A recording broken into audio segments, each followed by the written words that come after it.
अस्सलाम वालेकुम। अॼु आहे ख़मीस 15 जुलाई ऐं सुबुह थियो आहे ऐं असां जेको आहे इहे नाश्तो था कयूं। इहे हितां जा लाड़काणे जा मशहूरु छोला आहिनि, चाचे हाजीअ जा छोला। सो जॾहिं बि असां ईंदा आहियूं इहे घुराईंदा आहियूं ऐं इहे पराठनि सां खाईंदा आहियूं। सो इहो मोस्ट फेवरेट असांजो हिते नाश्तो हूंदो आहे। घर में ॿियो भली छा बि पचे, पर इहे छोला जेके आहिनि उहे असांजी ज़िंदगीअ जो हिकिड़ो इंतिहाई अहम हिसो आहिनि। हा, चाचो हाजी वीचारो गुज़ारे वियो आहे पाण। हाणे इहो छोला जेके आहिनि उनजा ॿार पुट कटंदा आहिनि।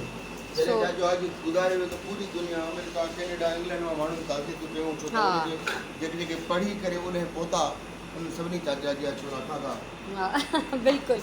सो वॾी हिस्ट्री आहे लाड़काणे जी। ॼण हिकिड़ी शख़्सियत हुयो चाचो हाजी, हुनजी डेथ थी वई।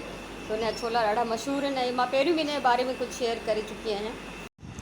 नाश्ते खां पोइ असां जेको आहे मां ऐं मुंहिंजी भेण इहे लूणक कटियूं था ऐं मंझंदि जो चिकन लूणक ऐं दाल पचंदी। ऐं अॼु जो इहो व्लॉग मां हिते ख़तमु थी कयां। राति खां जेको सफ़र कयोसीं कुझु हुन में राति हुई त ज़ाहिर मां घणो रिकॉर्ड न करे सघियमि, त जेको बि राति जो बि रिकॉर्ड कयो उहो सॼो तव्हां सां शेयर थी कयां।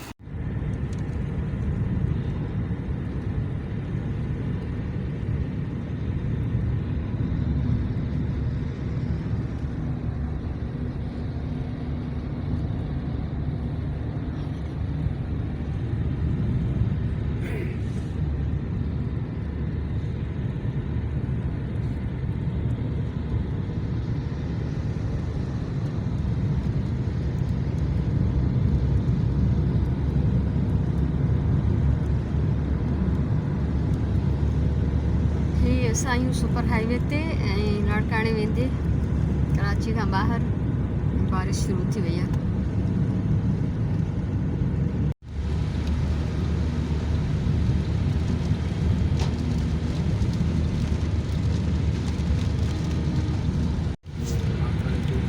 थोड़ी देर खां पोइ एसी बि न सी कंदी, जहिड़ी हालत थी वई आहे। जंहिं महिल निकिता हुआसीं उन महिल केॾी गर्मी हुई।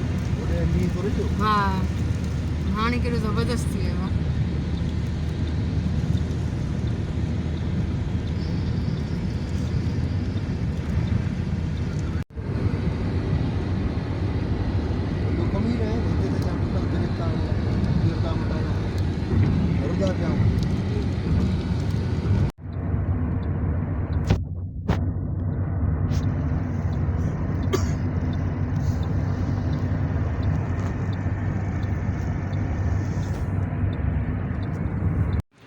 साढा 8 थिया आहिनि ऐं असां हिते हिकिड़े रेस्टोरेंट ते वेठा आहियूं। मानीअ सां पंहिंजी खाधी आहे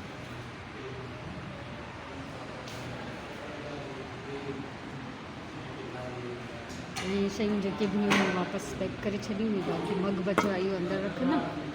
ऐं मुंहिंजो भाउ वेठो आहे चांहि पीअंदा, ड्राइवर बि चांहि पीअंदो त पोइ वरी हलंदासीं असां। हे हिन रेस्टोरेंट सां गॾु हिकिड़ो शॉपिंग सेंटर आहे। जेको बि आहे स्टोर आहे, सुपर मार्केट आहे, जेको बि आहे सभु इहे शयूं मिलनि थियूं, पर मां हिन जे अंदरि बिल्कुलु बि न वेंदसि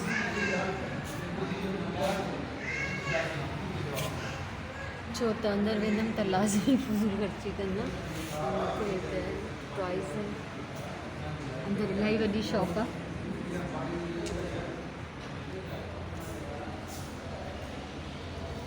ऐं जीअं त हे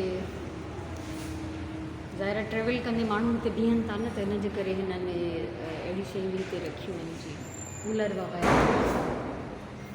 जो मां सोचियो इहो तव्हांखे बि ॾेखारियां। हे असां हिन रेस्टोरेंट जे ॿाहिरां बीठा आहियूं। हीअ असांजी गाॾी बीठी आहे, मुंहिंजो भाउ आहे